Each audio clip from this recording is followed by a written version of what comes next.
Dit programma is mede mogelijk gemaakt door Brandbier.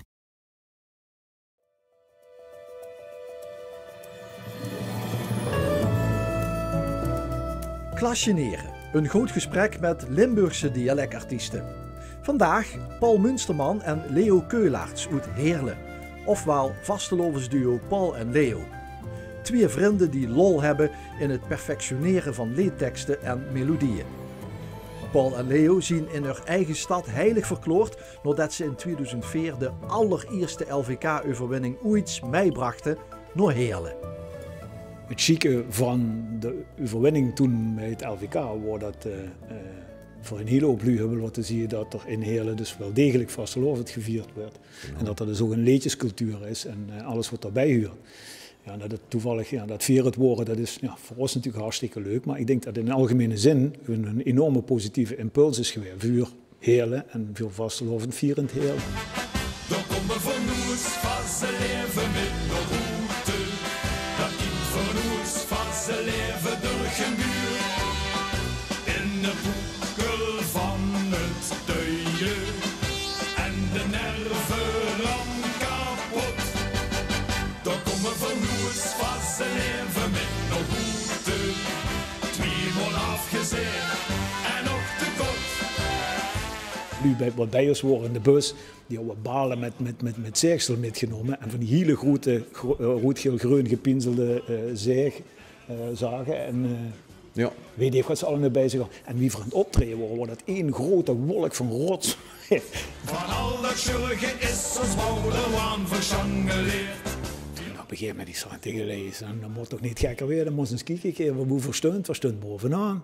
Ja, nee, dat ken niet. Ja, nog eens gekeken. Ja, dat geloof ze eigenlijk niet. Dat is er helemaal niet mee bezig. Hè. Dat is het van wie stond vanaf uur en ik begon al een beetje kriegelig te worden. En de winnaar, LVK 2004, Paul en Leo met tweemaal afgezegd en nog te kort.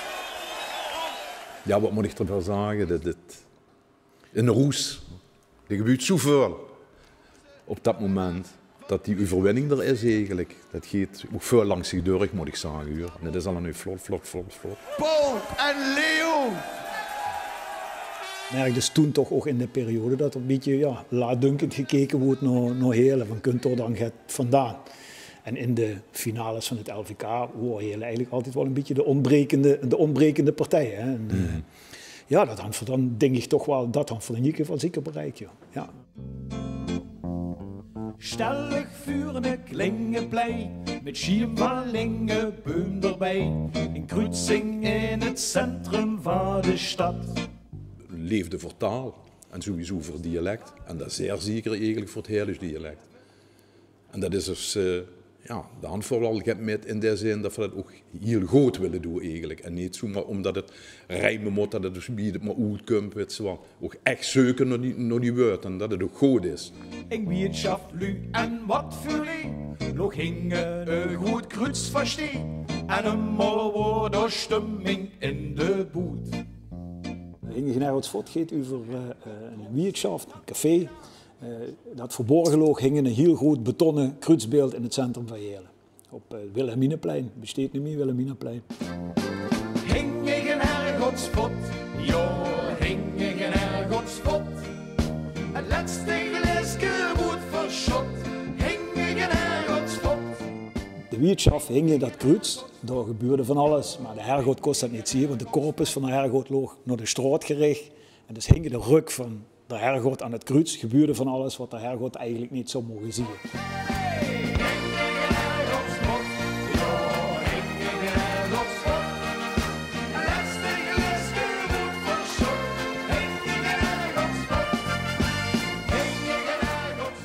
Zelf had ik me wel een beetje bezig ook gehouden eigenlijk met gezegde spreekwoorden en zo. Dat boeit me, dat vind ik heel erg leuk, fascinerend.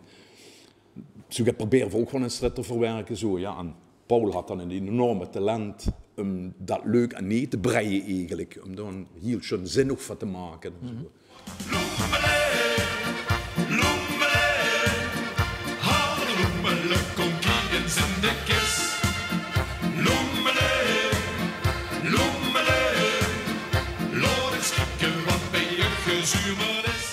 eerste nummer is geboet omdat de man reep.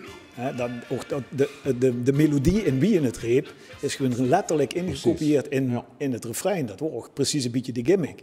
Want de man de reep, loemele, hij reep dat gewoon zo. Oud ijzeren loemele. Ja, zo gaat het.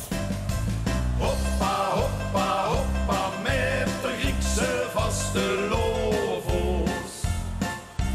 Hoppa, hoppa, hoppa, is de papa totaal los.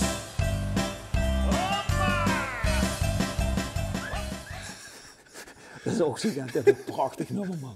Fantastisch. Zo goed gelukt.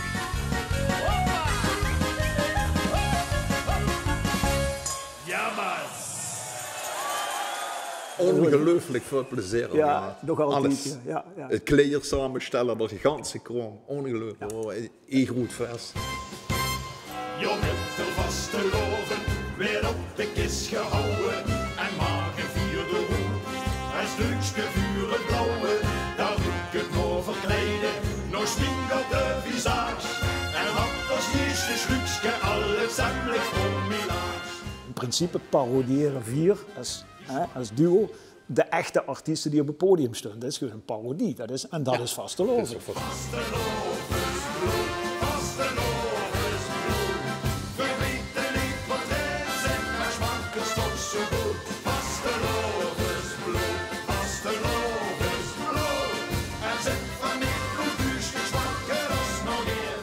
Dus proberen we ook het gekste doen met kostumering. En het kinderen eigenlijk gewoon vervingen, het is vasteloven, dus dan mogen ze zich ook verkleien. En we hadden helemaal niks, en moeten jullie ook allemaal zelf weten, met of ze de chic hemmigels en dat ze logootje erop prins en een colbertje en weet ik het allemaal. Al het chique gedeuns wat ze bij het LVK ziet, dat is niet ons ding. Moet je voor zichzelf weten, maar het is niet onze vasteloven. Jo, kijk eens nou een vugelke, lach nog eens, daar steekt ze schon erom.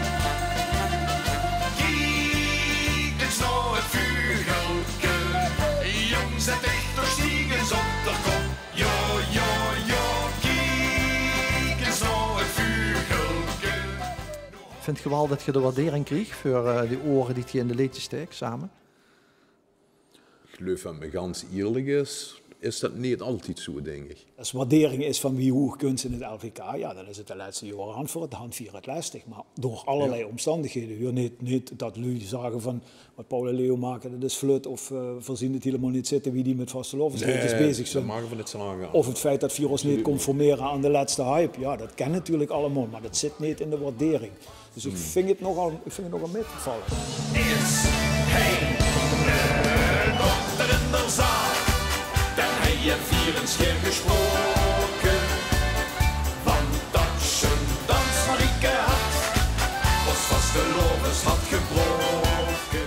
Als we onderwaardering kasten, dan denk ik dat jullie zo bij Milestone, maar ook bij Tele en in Weer, de studio, de waardering die kregen voor hun bijdrage aan het slagen van bijvoorbeeld een LVK, maar ook aan de liedjescultuur. Ik vind dat zo onderbelicht. En ik heb er een beetje een hekel aan dat er op Facebook altijd zo denigrerend over gedaan werd richting die studio's. Omdat ze er commercieel belang bij zouden gaan. Het is niet voor niets dat alle artiesten doorheen willen gaan. Dat is niet het gevolg van het feit dat ze denken dat ze dan meer kans hebben. Maar gewoon omdat er kwaliteit geboden werd. Punt, klaar. En je herinnert trouwens, in dat ganse liedjescultuur, inclusief het bestuur van het LVK en alle lui die eromheen zijn, L1, noem ze maar allemaal op, die zijn allemaal schuldplichtig aan de mensen die in de studio zitten. Daar komen van moes van zijn leven met nog route. 2-maal afgezegd en nog te kort. 2-maal afgezegd en nog te kort.